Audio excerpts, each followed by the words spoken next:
O que é aquecimento global? É tudo que o homem fez de errado nessa Terra. Também o aquecimento global é o aumento da temperatura da Terra, que a Terra fica mais perto do Sol. E tem algumas consequências, como as geleiras derretem, muitos animais ficam em extinção, porque é um calor tremendo que até o ser humano mesmo não está aguentando ultimamente. O aquecimento global, você assim mais sabendo, é sobre os homens estão destruindo a Terra.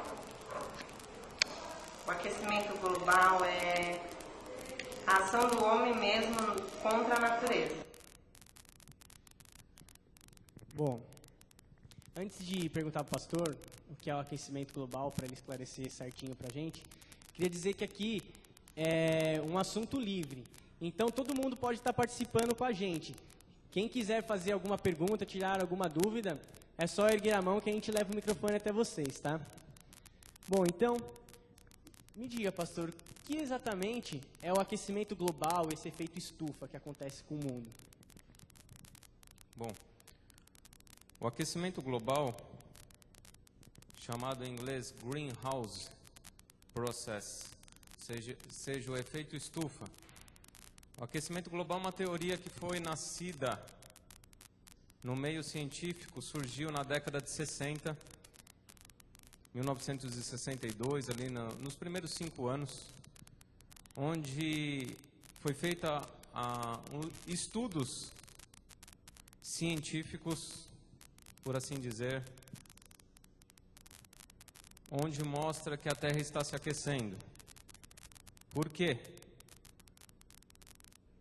Eu vou responder... Bom, aquecimento global, deixa eu só organizar aqui, tá? O aquecimento global, então, na verdade, é uma teoria científica. Veja bem, eu quero que vocês compreendam que é uma teoria científica. E existe um abismo de distância entre teoria e realidade científica. O evolucionismo é uma teoria científica, assim como o criacionismo é uma teoria científica. Então, o aquecimento global é uma teoria científica, ok? O efeito estufa, o que é o efeito estufa? Está ligado, parece que está ligado, mas não está. O efeito estufa seria a explicação da teoria científica do aquecimento global. Entenderam? Então, o que é o efeito estufa? É como se fosse uma estufa, por isso que em inglês chama greenhouse, casa verde, casa das plantas. É como se a Terra estivesse virando uma estufa de plantas, onde a radiação solar, os raios solares entram na nossa camada, refletem na superfície e não saem 100%. Então, isso aqui está como se fosse virando um forno, vamos dizer assim. Ok? Bom, feliz sábado a todos os irmãos. E continuando nosso bate-papo, eu gostaria de perguntar para o pastor, então, quais são os principais agentes que causam essa teoria do aquecimento global?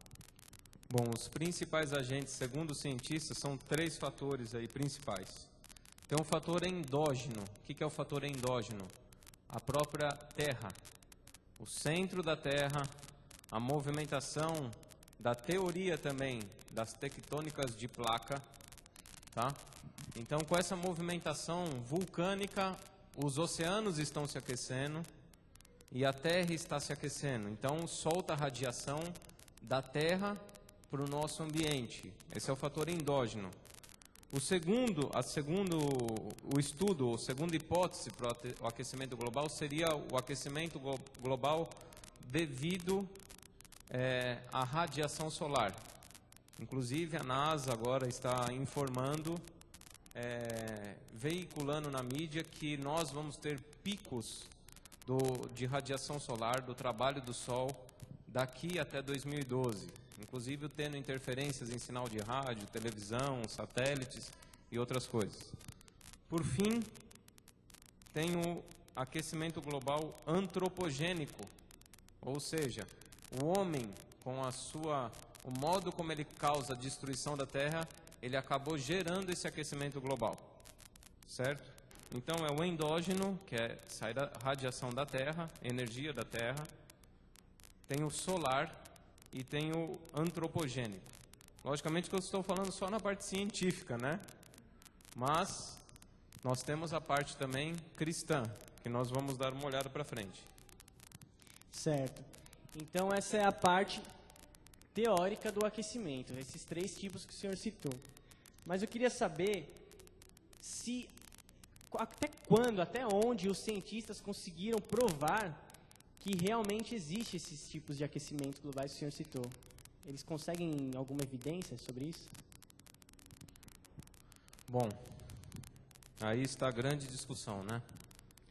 A verdade é que não consegue ser provado, tá? Por quê? Por exemplo, se você pegar o pico de verão de 1888, as temperaturas que chegou na década de 80, principalmente 1888, foram picos de temperatura muito mais elevados do que nós estamos sofrendo agora. Tá? O que acontece? Acontece que o meio científico hoje está sendo coagido. Nós vamos ver mais adiante que é como se fosse, fazendo um paralelo científico, o evolucionismo está para o aquecimento global, assim como o aquecimento global está para o evolucionismo. Ou seja, se eu sou um cientista que levanto a bandeira falando que o mundo foi criado por um ser inteligente, um ser que tem matéria eterna, eu sou desprezado no meio científico. Hoje, o que acontece com os cientistas que não acreditam na teoria do aquecimento global? Eles são desprezados do meio científico.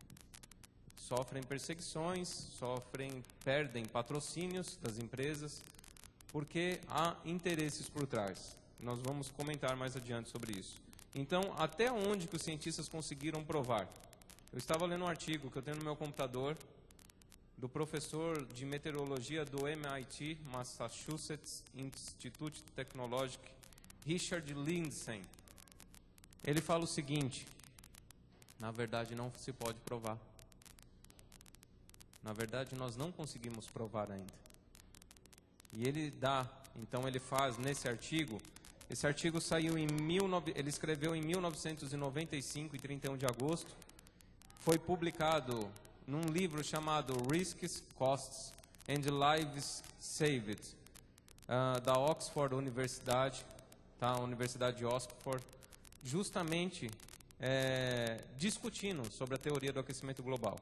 Esse artigo ele prova que, na verdade, não tem como ser provado cientificamente, ou seja, não saiu ainda da área da teoria científica o aquecimento global.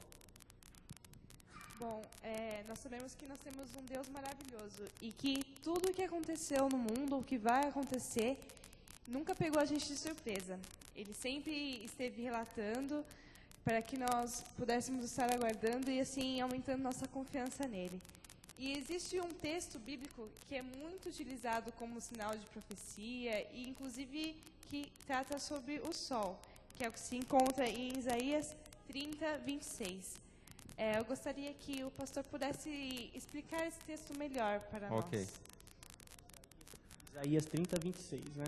Nós temos algum irmão que possa ler para nós o texto? Alguém quer ler esse texto? Isaías capítulo 30, verso 26.